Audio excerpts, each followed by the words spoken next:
कहते हैं कि दुनिया में मन सबसे ज्यादा शक्तिशाली चीज होती है। अगर किसी चीज को तुम पूरे मन से चाह लो तो तुम उसे हासिल कर सकते हो। ये मैं नहीं कहता, ये सभी महापुरुषों का कहना है। लेकिन अगर ये सत्य है, ये सच है, तो जो हम अपने मन से चाहते हैं वो हमें हासिल क्यों नहीं होता है? भाई, कोई भी इंसान अपने मन में दुख तो नहीं चाहेगा, लेकिन वो रहता तो दुखी है। हर इंसान अपने मन से तो कामयाब होना चाहता है, खूब पैसा कमाना चाहता है, लेकिन फिर भी वो कामयाब नहीं होता।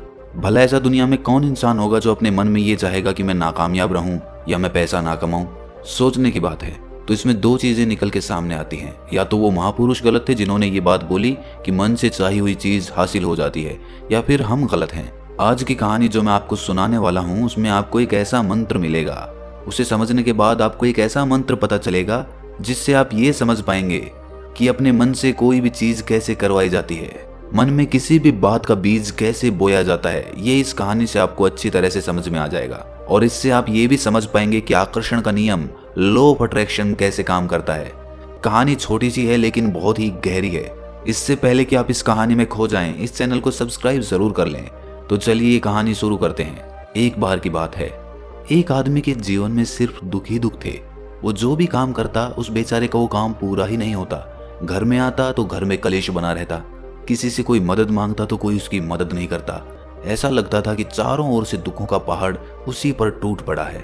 उसे समझ नहीं आ रहा था कि मैं इन दुखों से पार कैसे पाऊं। वो दिन रात यही सोचता रहता कि अपने दुखों से छुटकारा कैसे पाना है। इसी कारण से वो रात में सो भी नहीं पाता था। उसकी आंखों के नीचे बड़े बड़े काले घेरे बन गए थे, जो इस बात का प्रतीक थे कि वो आदमी कितना दुखी है और कितना चिंतित है।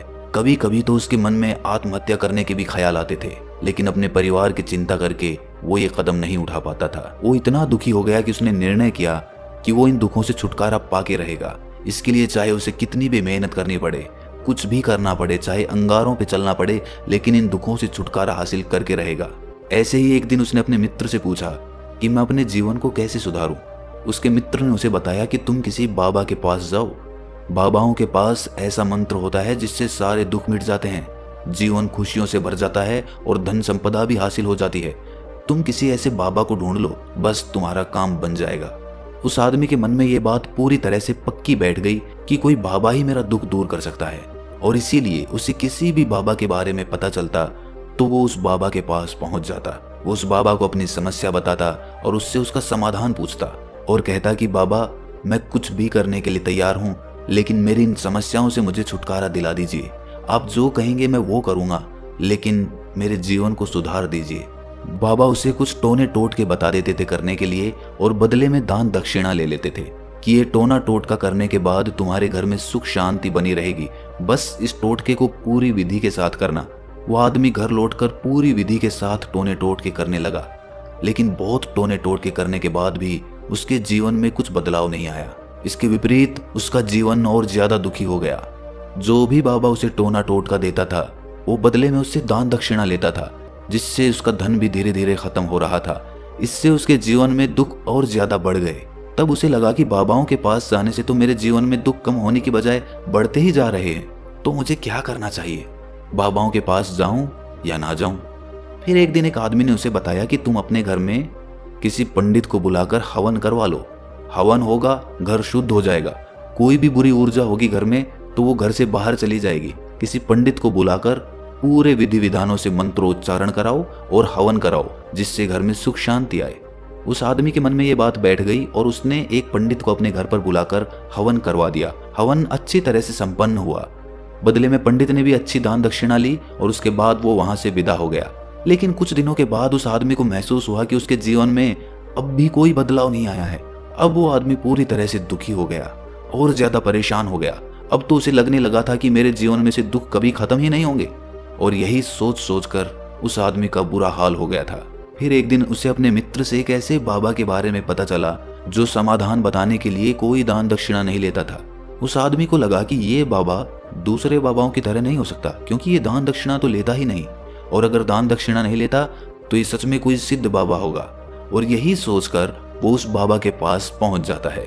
जब वो आदमी वहां पर पहुंचता है तो वो बाबा ध्यान में बैठे हुए थे। ये देखकर वो आदमी वहीं पर चुपचाप बैठकर ध्यान से बाहर आने का उनका इंतजार करने लगा। थोड़ी देर बाद बाबा ने आंखें खोली तो सामने एक दुखी और परेशान युवक को बैठे देखा।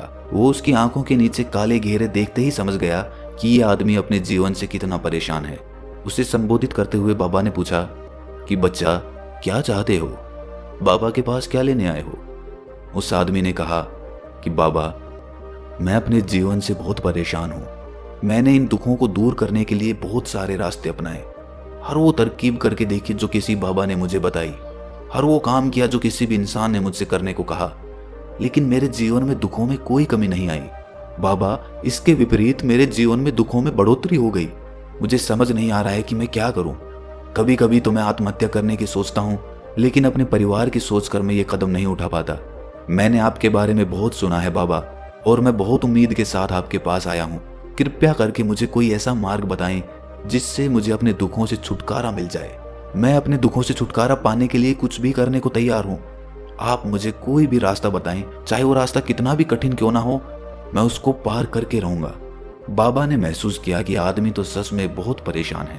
बाबा ने उसकी बात सुनकर कहा कि बच्चा, दुखों को दूर करने के लिए मंत्र ऐसे ही नहीं मिलते। मंत्र पाने के लिए कुछ करना पड़ता है। तुम कुछ कर सकते हो? ये सुनकर पहले तो उस आदमी ने सोचा कि ये बाबा भी मुझसे दान दक्षिणा ही मांगेंगे, लेकिन और कोई रास्ता ना पाकर उस आदमी ने कहा कि बाबा, आपको जितनी भी दान दक्षिणा चाहिए मैं देने के लिए तैयार हूं, लेकिन आपका मंत्र सच्चा होना चाहिए, वो पूरा होना चाहिए, उसका फल मुझे मिलना चाहिए। उसके बाद मैं आपको जो भी दान दक्षिणा लेना चाहते हो वो दे दूंगा। बाबा ने कहा कि दान दक्षिणा तो बहुत छोटी सी चीज है, मुझे वो नहीं चाहिए। इस पर वो आदमी सोच विचार करके बोला, तो बाबा, मैं अंगारों पे भी चलने के लिए तैयार हूं, आप मुझे बस आज्ञा दीजिए। बाबा ने कहा कि अंगारों पे चलने वाली छोटी चीज मैं तुमसे नहीं कराने वाला। मैं जो तुमसे कराने वाला हूं वो बहुत कठिन मंत्र है, उसे पूरा कर पाओगे? बाबा ने कहा कि बाबा, आप मुझे बताइए तो सही, मुझे करना क्या होगा, मैं कुछ भी करने को तैयार हूं। इस पर बाबा ने उसे कहा कि यहां से जब तुम अपने घर जाओ तो रास्ते में अपने मन में ये दोहराते जाना कि मैं सुखी हूं, मैं सुखी हूं, मैं सुखी हूं। बार बार अपने मन में यही दोहराना, और याद रहे, जुबान पर ये नहीं आना चाहिए, ये सिर्फ मन में दोहराना है। ये सुनकर वो आदमी बोला, बाबा, बस इतनी सी बात? ये तो मैं चुटकी बजा के कर लूंगा, लेकिन इससे होगा क्या? बाबा बोले, इस मंत्र को करके देखो। वैसे भी तुमने इतने बाबाओं के मंत्र किए हैं, तो इस मंत्र को भी करके देख लो। उस आदमी ने सोचा कि बाबा कुछ दान दक्षिणा तो ले नहीं रहे, और छोटा सा मंत्र है, इसे तो मैं कर ही लूंगा। वो बोला, ठीक है बाबा, मैं ये मंत्र जरूर करूंगा। वो आदमी ये कहकर वहां से उठकर चलने लगा, लेकिन जैसे ही वो चलने लगा, पीछे से बाबा ने बोला कि बच्चा, एक बात याद रखना, जब तुम ये मंत्र अपने मन में दोहराओ तो तुम्हारे मन में बंदर के विचार नहीं आने चाहिए, बंदर का ख्याल भी नहीं आना चाहिए, तो ही ये मंत्र सिद्ध होगा। वो आदमी बोला, मुझे तो आज तक बंदर का कोई विचार नहीं आया, तो अब क्यों आएगा? आप चिंता मत करिए बाबा, मैं बस मन में यही दोहराऊंगा कि मैं सुखी हूं, मैं सुखी हूं। इसके अलावा बंदर का कोई विचार मेरे मन में नहीं आएगा। ये कहकर वो आदमी वहां से चल दिया।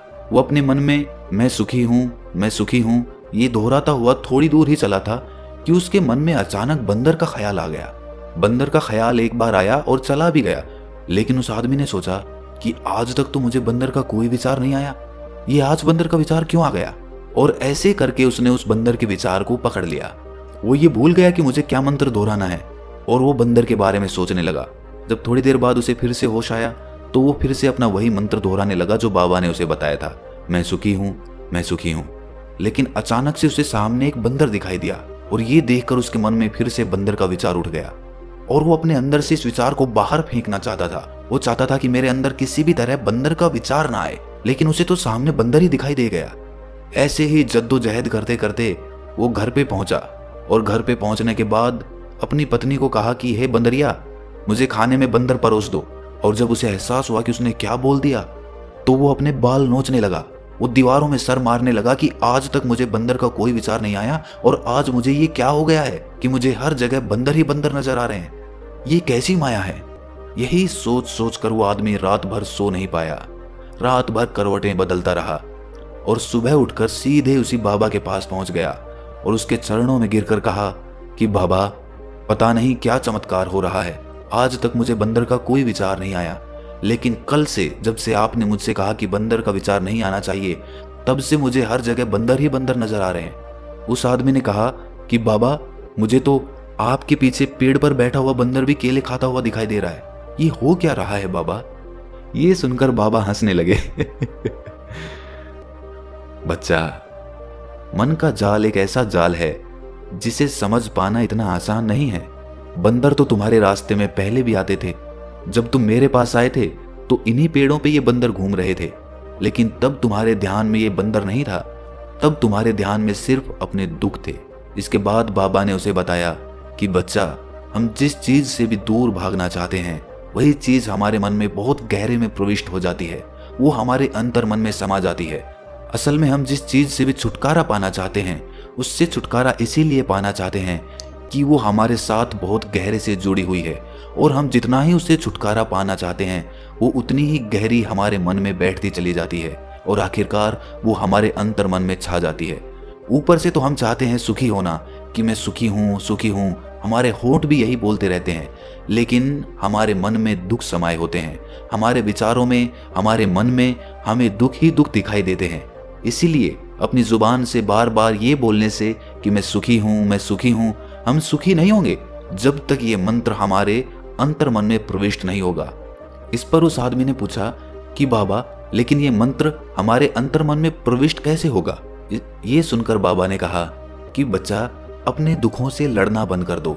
जब तक तुम अपने दुखों को दूर करने की सोचते रहोगे तब तक वो दुख तुमसे चिपके रहेंगे, तब तक वो दुख तुम्हारे अंतर मन पर अपना राज जमाए बैठे रहेंगे। और जिस दिन तुम उन दुखों के बारे में सोचना ही छोड़ दोगे, उन दुखों से छुटकारा ही नहीं पाना चाहोगे, उसी दिन से तुम्हारी जिंदगी से दुख गायब हो जाएंगे। क्योंकि किसी भी चीज से छुटकारा पाने के लिए हमें उस चीज के बारे में सोचना पड़ता है, और हम जितना ही उस चीज के बारे में सोचते हैं वो उतनी ही गहरी हमारे मन में प्रविष्ट होती चली जाती है। हम अधिकतर समय दुखों के बारे में ही सोचते हैं। हम यही सोचते हैं कि हमारे जीवन में दुख है और हमें इससे छुटकारा पाना है। इसी वजह से बार बार सोचने से वो दुख हमारे अंतर मन में प्रविष्ट हो जाते हैं और हमें एहसास भी नहीं होता।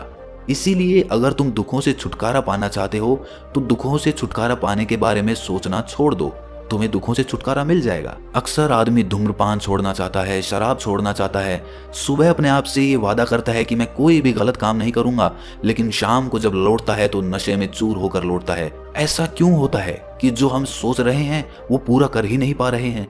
असल में हम उस चीज को बहुत ज्यादा तवज्जो दे रहे हैं, उस चीज को बहुत ज्यादा अहमियत दे रहे हैं। जब भी हम उस चीज को छोड़ने के बारे में सोचते हैं तो हम उसकी इम्पोर्टेंस यानी कि विशेषता और ज्यादा बढ़ा देते हैं। हमारा मन उस चीज के बारे में जितना ज्यादा सोचेगा, शराब या धूम्रपान छोड़ने के बारे में जितना ज्यादा सोचेगा, हमारा मन उतना ही उस चीज के पीछे ज्यादा भागेगा। हमें उस चीज से लड़ना नहीं है, बल्कि बिना सोचे गुजर जाना है।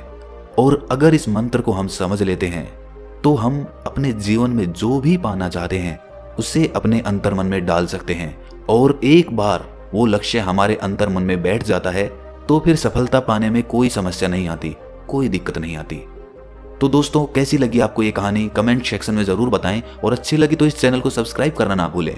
तो मिलते हैं अगली कहानी में, तब तक के लिए अपना ख्याल रखें।